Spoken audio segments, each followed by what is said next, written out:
Salut les amis, bienvenue pour cette nouvelle vidéo. Donc aujourd'hui on se retrouve donc pour faire l'entretien de ce moteur, donc qui est un Briggs & Stratton Intech série 7, donc le 7220, comme vous pouvez voir ici. Voilà. Donc je vais vous montrer comment on fait pour faire son entretien, on va dire complet. Voilà, sauf l'électronique parce que je n'ai pas de matériel et je suis pas qualifié pour faire ça. Mais on va faire tout ce qui va être mécanique en tout cas. Donc on va voir ensemble les différentes choses à faire, mais également les différents points à contrôler sur votre tracteur. Donc les points à contrôler sur le tracteur, ça va être déjà la pression des pneus. Alors la pression des pneus, vous l'avez d'indiquer. Alors là c'est sale, alors peut-être que ceux de derrière seront mieux. Ouais, voilà, ceux de derrière seront mieux. Tubeless, blablabla. Donc le poids maxi donc par pneu c'est 235 kg et c'est 10 PSI max à froid. Hop là je vous montre, pardon, voilà, c'est marqué à peu près ici. Alors suivant le type de pneu, voilà, c'est entouré ici, mais voilà. Ensuite contrôler bien évidemment si les roulettes, si les petites roues tournent, vérifier. Alors ça quand vous l'amenez, ils le font automatiquement, ils vous démontent le plateau de coupe. Donc le plateau de coupe, pour le démonter c'est simple, vous avez bon là en l'occurrence vous avez donc ça ici là qu'il va falloir démonter. En général c'est des clips comme on peut voir ici. Hop, pardon, alors attendez parce que je vais bouger un petit peu la caméra comme ça, voilà. On a des petits clips comme ça qu'il faut sortir, on a des rondelles et on a un axe qu'il faut repousser et le plateau tombe.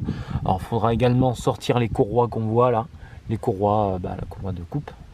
Donc vérifier donc bien évidemment l'état des courroies, donc la courroie du plateau de coupe, mais également de la boîte hydrostatique.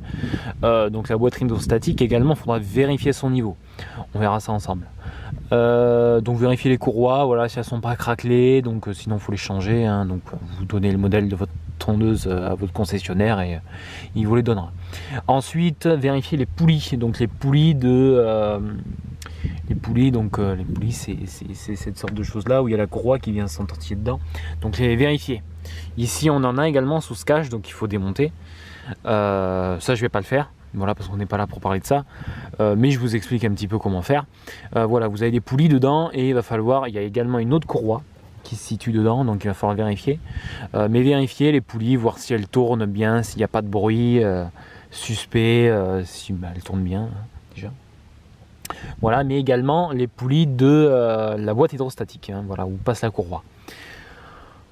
Voilà, les pneus, bon après c'est à peu près tout, hein. Bon voilà, voir si ça freine, voir si la batterie est en bon état. Bon logiquement ça c'est assez simple, si ça démarre c'est que ça va.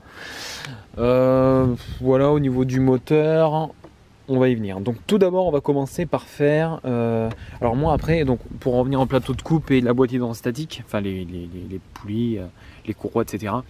Les concessionnaires ils le vérifient tous les ans. Si vous les amenez, ils les démontent, ils les nettoient, ils vérifient tous les ans. Vous pouvez le faire. Moi je l'ai fait l'an dernier, je compte pas le refaire maintenant parce que moi je vous conseille de le faire toutes les 100 heures.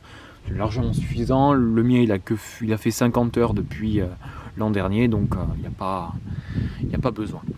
Voilà, et ensuite on va passer donc au moteur. Donc le moteur, moi je suis pas exactement le carnet d'entretien, vous pouvez si vous le souhaitez, mais par contre je divise par deux l'entretien, un peu comme sur la voiture. Donc je change les bougies, le filtre à essence tous les 2 ans. Et également, donc après le filtre à air, bon s'il est vraiment crado, très sale, je le change. Mais s'il a un petit peu de poussière, bon je le souffle. En général je le souffle à chaque fois que j'ai tondu, comme ça prolonge sa durée de vie. Même si normalement, bon, filtre à air ça se souffle pas, ça se nettoie pas, ça se change. Voilà, puis après la vidange, bon bien évidemment tous les ans quoi. Et puis après démonter le cache ici pour souffler bien dedans. Et voilà. Mais on va voir ça ensemble. Donc tout d'abord on va commencer par le filtre à essence. Donc le filtre à essence, pour le changer c'est relativement simple. Voilà, alors attendez que je modifie un petit peu mon trépied. Alors, de toute façon on va continuer à parler ensemble. Alors le trépied, le filtre à essence, vous allez avoir besoin donc d'une pince. Alors moi j'ai en l'occurrence là une pince multiprise, mais vous pouvez prendre une pince disons standard. Voilà, voilà, je vais vous la montrer, hein, bien sûr. Voilà. Et ce que je fais, c'est que j'attends que le réservoir soit vide. Et ensuite, je fais donc l'entretien. Enfin, je change mon filtre à essence. Voilà. Donc, je vais vous mettre en face. Donc, il existe pour... Alors moi, mon réservoir est vide. Là, je suis en train de tondre. Mon réservoir est vide. Voilà, la tondeuse s'est éteinte par elle-même, au ralenti, je parle bien. Au ralenti. Et comme ça, là, le filtre est bien vide. Voilà, et j'ai pas besoin de serrer les durites. Parce que bon, serrer les durites, ça les abîme. Donc, on va éviter. Voilà. Donc, vous avez une durite à gauche, une durite à droite. Vous avez deux circlips, donc enfin deux circlips, là, oui, deux circlips. Vous allez avoir besoin donc d'une pince multiprise comme ceci. On va venir, et puis il y a également d'un filtre à essence 9. Donc on va venir déclipser. Alors il peut y avoir un petit peu d'essence qui tombe. Déclipser et reculer le circlip, enfin le serre-tuyau comme vous voulez. Et on va venir déconnecter. Alors attention parce que le moteur est chaud. Déconnecter hop, la durite, vous voyez, donc il n'y a pas du tout d'essence qui coule. Même chose de l'autre côté. Voilà, on vient sortir notre filtre, on le laisse tomber par terre et on le remplace par le nouveau. Vous ferez attention parce qu'il y a une flèche. Voilà, donc là en l'occurrence l'essence arrive comme ça. Donc on enclenche ici, on enclenche là, c'est très simple. Voilà, on le met bien jusqu'au bout. Et ensuite, on vient remettre les serre-clips. Donc j'espère que vous voyez bien ce que je suis en train de faire. Hop là. Parce que là, je suis arrêté près de mon grillage, donc c'est pas évident. Voilà, et on vient remettre le serre-clip à ce niveau-là. Et même chose. Donc, hop, de l'autre côté. Et là, la durite, elle ne peut plus bouger. Et ensuite, bien évidemment, on remet de l'essence et il va falloir un petit peu insister sur le démarreur pour que la tondeuse redémarre. Voilà, donc c'est aussi simple que ça. Donc bien évidemment, votre ancien filtre, hein, c'est pas poubelle, hein, ça va à la déchetterie.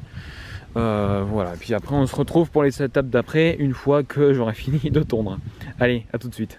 Alors, je coupe un petit peu cette vidéo parce que je me suis aperçu donc au montage, on voyait pas du tout ce que je faisais, donc c'est extrêmement énervant, surtout que j'avais fait ça, j'avais essayé de faire ça dans les meilleures conditions, mais malheureusement ça n'a pas fonctionné. Donc je vais vous expliquer globalement comment on fait, voilà, je vais vous montrer. Donc ici, vous voyez, on a un serre-clip qui permet donc de, on va dire, maintenir la durite en place contre le filtre. On a exactement la même chose de l'autre côté. Donc avec une pince multiprise, il va falloir venir serrer ce serre-clip et le reculer. Ensuite, on sort la durite, on fait pareil de l'autre côté. Là, en l'occurrence, ça ne coulera pas parce que j'ai pas le plein. Sinon, il faut venir serrer les durites. Moi, je vous déconseille de le faire, mais bon, si malheureusement vous n'avez pas le choix, vous pouvez le faire. Et ensuite, on va venir changer notre filtre. Donc, en l'occurrence, moi, c'est exactement le même. Donc, le filtre, il a un sens. On a en général une flèche qui se situe par ici pour, en gros, le sens d'aspiration de l'essence, donc dans ce sens-là.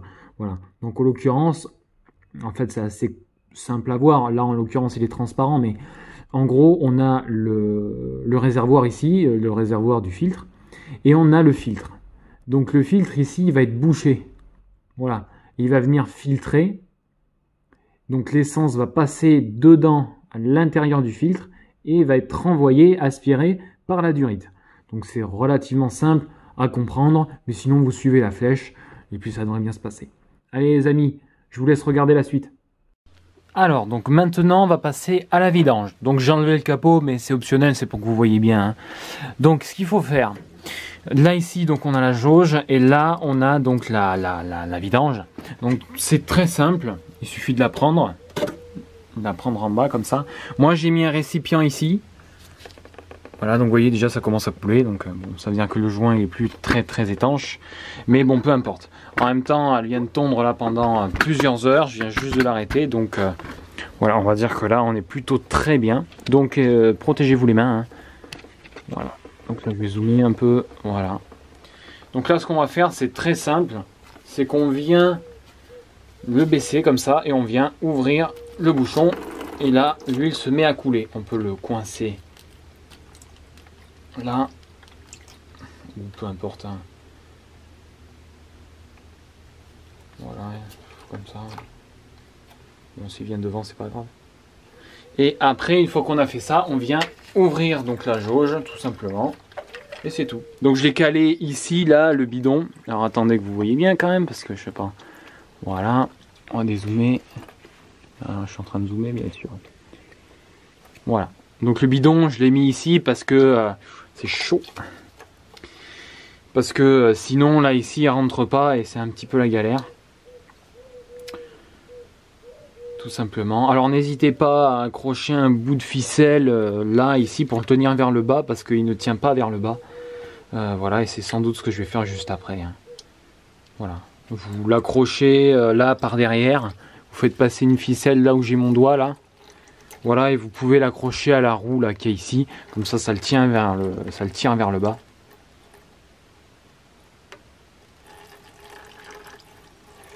C'est aussi simple que ça.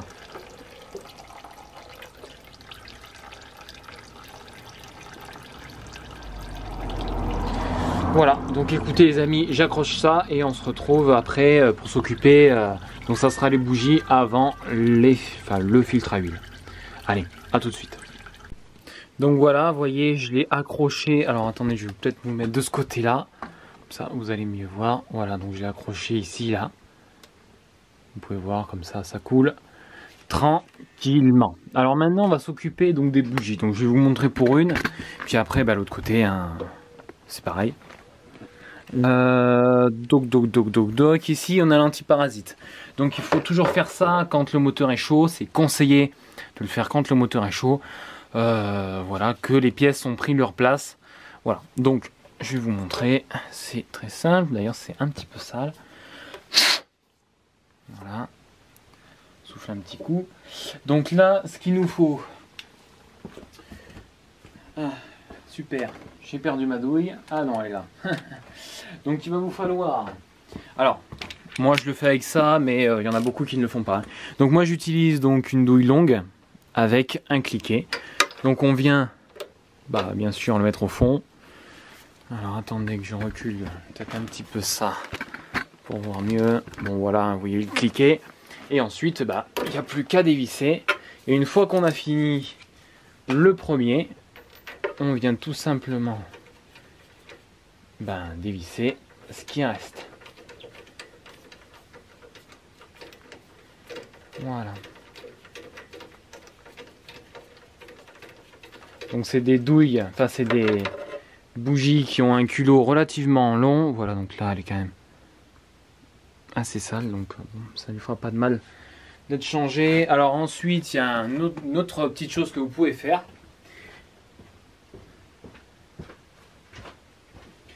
Ça va être de prendre un chiffon et de venir essuyer là le tour. Voilà, donc on met pas le chiffon dedans. On met pas le chiffon dedans. Alors attendez que je me recule un petit peu pour voir mieux. Voilà. On essuie juste le tour. Voilà. Et on vient pas mettre le chiffon dans le filet, hein, surtout pas. Ensuite, donc on prend notre bougie neuve. Donc, qui est ici. Hop. Voilà, donc vous voyez, elle est sous cette forme-là. Si vous voulez la référence, c'est donc une NGK BCPR 5ES. Voilà. Vous pouvez voir. Alors je pense que vous voyez. Non, vous voyez pas. La mise au point se fait pas. Bon, mais c'est pas grave, je vous mettrai ça en description dans tous les cas. Donc ensuite, on vient repositionner la nouvelle bougie.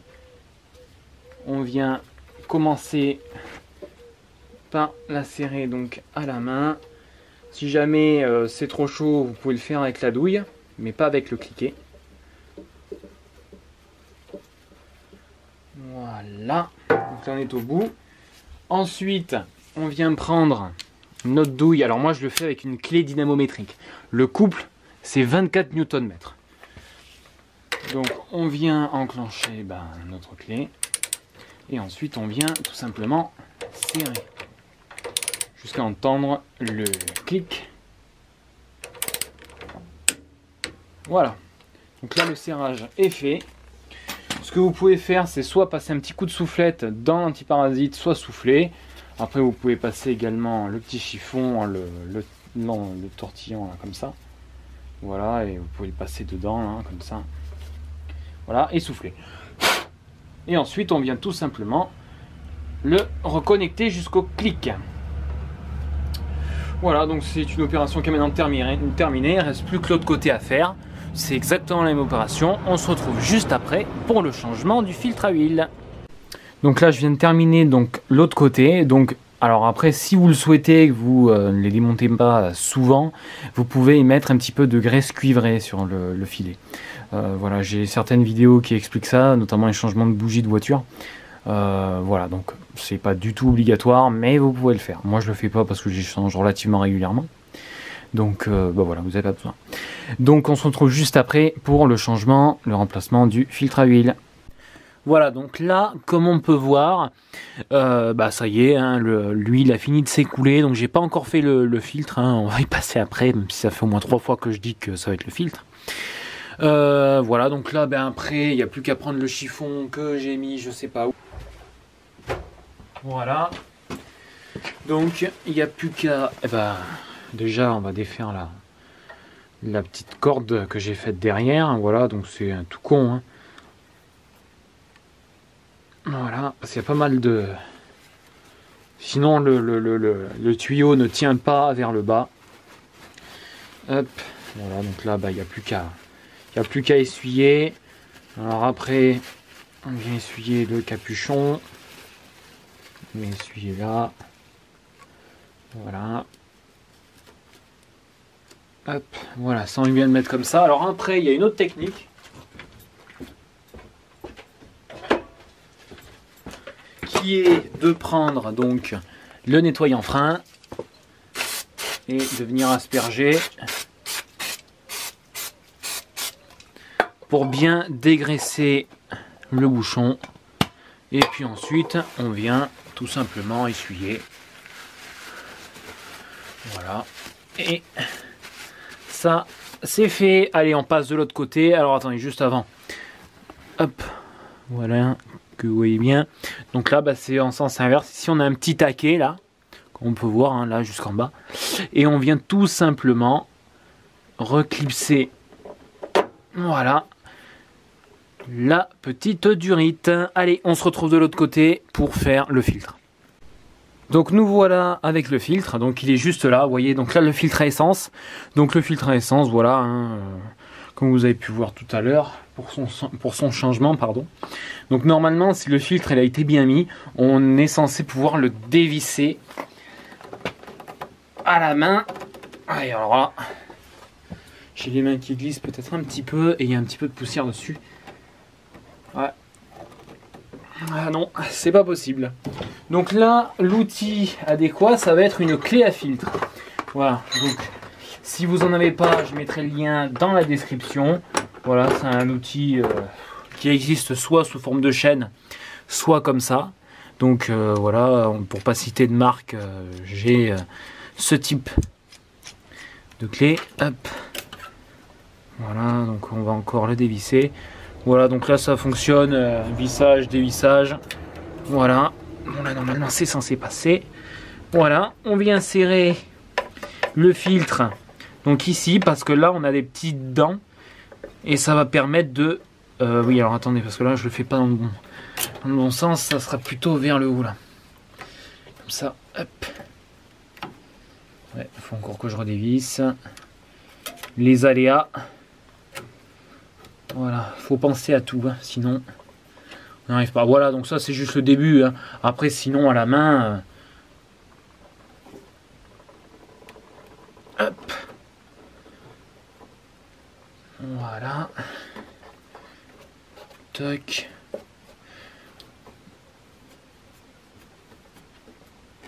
Voilà. Alors l'idéal, hop là, ça y est. Donc l'idéal, ça serait de remplir notre nouveau filtre avec de l'huile. Mais là, vu que c'est sur le côté, c'est relativement compliqué.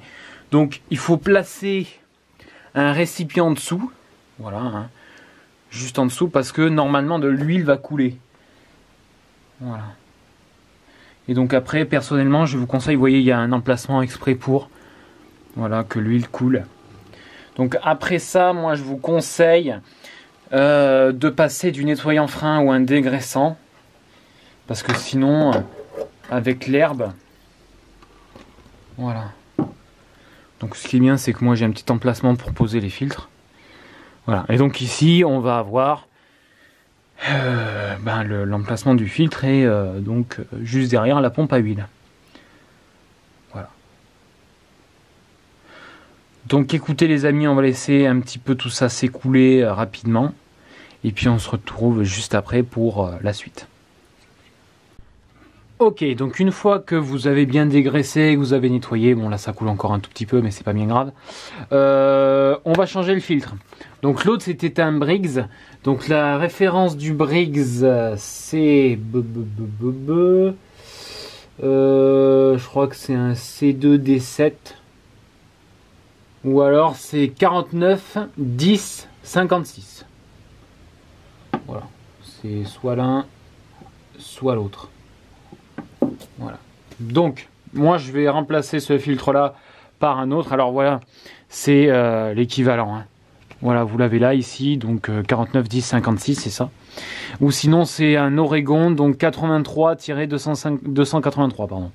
Voilà, donc vous l'avez là ici. Donc celui-ci, bon, je vous le mettrai pas dans la description. Vous pouvez les chercher vous-même. Voilà. Donc le filtre, bon voilà. Hein, bien évidemment, c'est exactement le même que l'autre. Hein. Voilà, il ressemble à ça. En plus, il a un petit cache comme ça, donc ce qui est très pratique. Voilà. Et donc, bien évidemment, on va pouvoir donc sortir ce petit cache. Voilà. Hop. On va venir essuyer un petit peu là le pas de vis. Voilà, ici, dedans, là. Bon, c'est pas bien grave. Voilà. Et donc ici on a notre filtre. On va venir huiler le joint avec donc de l'huile neuve. Donc vous achetez un bidon. Donc moi c'est en l'occurrence un bidon de 5 litres. Donc il est tout neuf. Alors que je puisse toucher l'huile. Bon ça va être compliqué là. Ça va être compliqué. Alors attendez 2 secondes. Voilà, on y trempe le doigt. Voilà, ça y est. On trempe le doigt, il n'y a pas besoin de beaucoup. Et ensuite, on vient donc lubrifier tout le contour du joint. Voilà. Hop, pas besoin d'en mettre des tonnes, mais voilà, histoire que ce soit bien lubrifié. Ensuite, on s'essuie le doigt, voilà, parce qu'on n'est pas des gros crados non plus. Et ensuite, on vient tout simplement replacer le joint, le filtre, donc ici. Voilà. Donc faire attention de ne pas le faire tomber dans l'huile ancienne. Et dès qu'on arrive au contact, on le tourne légèrement et c'est bon. Voilà, dès que vous pouvez plus vous arrêter. Donc une fois que ça c'est fait, on peut sortir le chiffon qui est en dessous. Voilà. Et maintenant, on passe au remplissage de l'huile.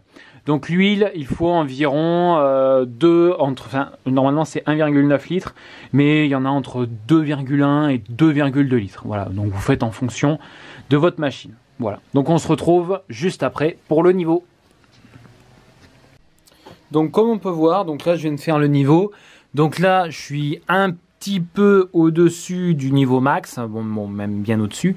Mais ce qu'il faut savoir, c'est que là le filtre il est vide. Donc on va le remplir en démarrant le moteur. Là je viens de mettre 1,9 litre d'huile. Alors l'huile que je vous montre, hein, bon après vous choisissez celle que vous voulez. Moi je la prends en grosse quantité parce que j'ai beaucoup de machines à vidanger. Mais voilà, donc c'est de l'huile Briggs Stratton classique. Moi je la touche à 30 € le bidon de 5 litres. Ce qui est largement une affaire parce que le bidon de 2 litres vaut autant. Donc pour moi c'est largement une affaire.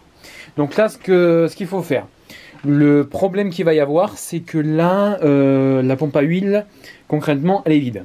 Donc votre moteur va tourner pendant un petit moment sans huile. Donc pour ça, pour éviter ça, ce qu'on va faire, c'est qu'on va venir débrancher les antiparasites. Voilà, on les met de côté comme ça, voilà, histoire que ça fasse pas d'arc électrique et que ça fasse démarrer et que ça tourne que sur un cylindre. Hein. Voilà, donc là ici c'est bon. Maintenant, ce qu'on va faire, donc on va sortir tout ce qui nous gêne et on se retrouve juste après pour le démarrage. Donc maintenant que j'ai tout sorti, on va mettre le contact et on va le faire tourner pendant environ 5 secondes et encore 5 secondes. Voilà, donc il ne démarrera pas logiquement.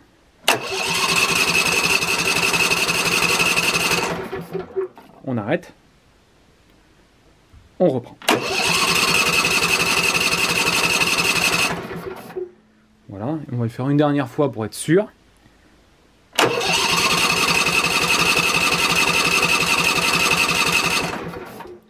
Donc là c'est bon. Maintenant, une fois qu'on a fait ça, on va pouvoir venir reconnecter nos antiparasites de chaque côté. Voilà. Une fois que ça c'est fait, on fait démarrer le moteur, on le laisse tourner quelques secondes, hein, donc vous allez voir. Voilà, donc là il reste que fumer parce qu'il y a l'essence qui est arrivée. Hein. Je vais mettre le starter, ça va aider.